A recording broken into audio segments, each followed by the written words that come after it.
had to use hospital parking after her son was hit by a car last July.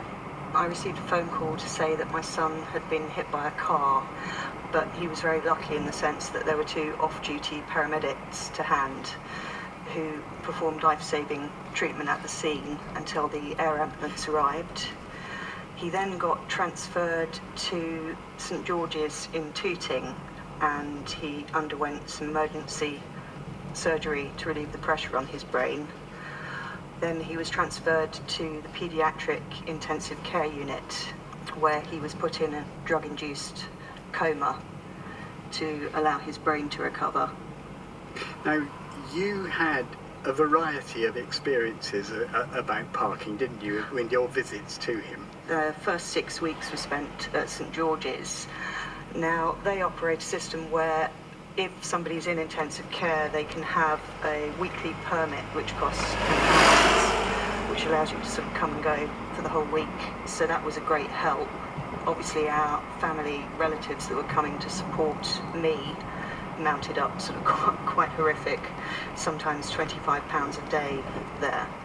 But then your son needed rehabilitation. He did, so he was then transferred to King's College Hospital, where they offer absolutely no concessions whatsoever.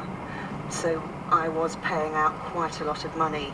It was about £15 per day to park, and so that sort of mounted up to about £75 a week. So have you worked out how much you had to pay while you were visiting your son? Gosh, I mean, it would have been hundreds. And how long was your son in rehab? He was there for a further 6 weeks. Obviously, I thought about using public transport to alleviate that, but because I've got a young daughter who just started secondary school, I felt it important to kind of try and be there for both the kids, who'd obviously been through a traumatic experience. So I needed to kind of do the school run, and logistically it just wasn't possible. Have you had any help over this process? Well, I was very lucky that a wonderful charity called Headway, they're a charity that provides support after brain injury.